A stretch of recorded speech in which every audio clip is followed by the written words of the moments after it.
Oke sob, bismillahirrahmanirrahim. Assalamualaikum warahmatullahi wabarakatuh. Selamat datang di channel Kiwil Stock. Nah, sekarang bertepatan pada tanggal 23 Januari 2026 ya, Masehi, dan Hijriahnya 4 Sya'ban 1440 Hijriah. Nah, kenapa bulan ini dinamakan dengan bulan Sya'ban? Ya, Sya'banun ya, dalam artian itu berpencar ya, berpencar. Jadi ketika zaman jahiliyah dahulu, orang-orang orang-orang suku Quraisy ataupun orang-orang Arab pada zaman tersebut ya, ketika datangnya bulan Sya'ban, nah, mereka sibuk berpencar untuk mencari sumber air ya. Mereka sibuk berpencar ke beberapa penjuru daerah karena hanya sekedar mencari sumber air ya, untuk mempersiapkan di bulan selanjutnya, yaitu bulan Ramadan. Nah, Ramadan juga dalam artian itu disebut dengan bulan yang panas, bulan panas ataupun bulan kemarau. Nah, itu artinya Ramadan. Nah, kembali lagi pada bulan Sya'ban. Ketika zaman itu ya, ketika orang-orang Quraisy, orang-orang Arab terdahulu sibuk mencari sumber air dan berpencar. Nah, orang-orang Indonesia pada zaman dulu juga menyebut bulan Sya'ban ini dengan bulan Rawah, ya kan? Orang-orang Jawa bilang bulan Sya'ban itu adalah bulan Rawah karena pada bulan ini kebiasaan nenek moyang kita itu mendoakan para leluhur mereka.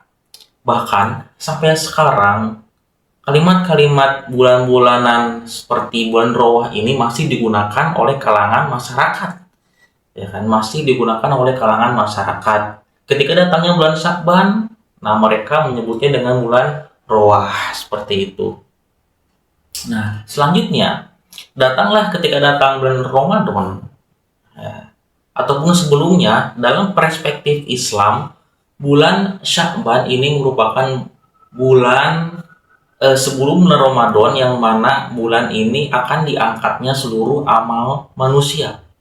Ya, maka dianjurkan kepada seluruh umat Islam untuk senantiasa beribadah, kemudian menjauhi larangan, menjauhi maksiat. Ada beberapa golongan dosa yang mana yang tidak diampuni ketika bulan Sya'ban.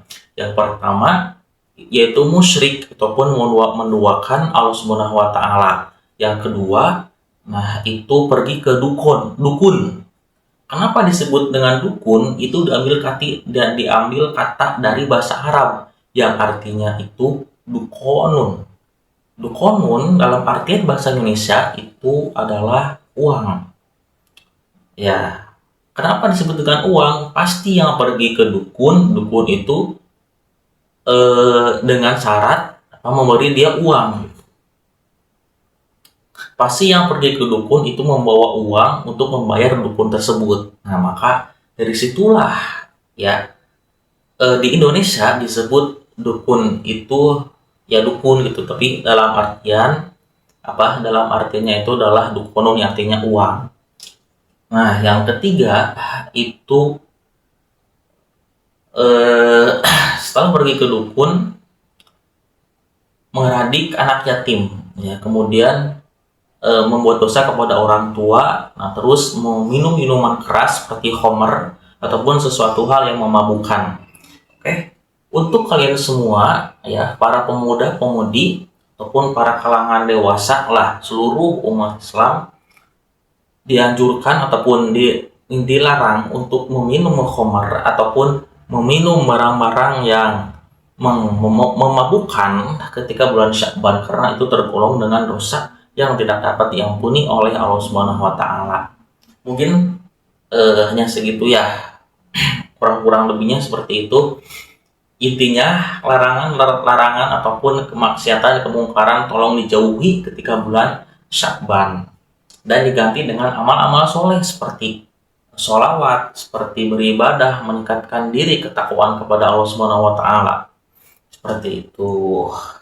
Nah, selanjutnya bulan Ramadan. Nah, Ramadan yang artinya itu adalah panas. Ya, panas. Pasti Ya, pasti ketika datangnya bulan Ramadan otomatis banyak ya. Otomatis suasana ataupun cuaca berganti menjadi panas seperti itu. Panas. Tahu? Panas. Maka pada orang-orang Arab zaman dulu ketika datangnya bulan Syaban mereka sibuk untuk mencari sumber air karena agar mereka bisa hidup, agar mereka bisa minum ketika datangnya bulan Ramadan gitu. Kemudian, nah ini kenapa umat Islam diwajibkan puasa ketika bulan Ramadan, karena zaman dulu bulan Ramadan itu adalah bulan yang panas.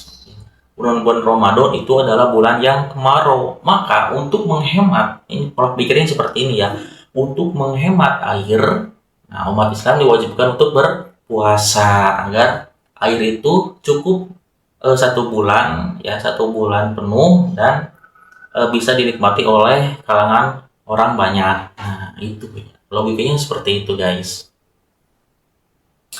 Oke, mungkin cukup sekian ya informasi yang saya bisa berikan. Kalau misalkan ada kesalahan, tolong dimaafkan. Kemudian kalau ada kekeliruan, tolong dibenarkan lewat komentar kalian ya. Terus dukung akun ini. See you next time dan jangan lupa subscribe. Oke? Wassalamualaikum warahmatullahi wabarakatuh.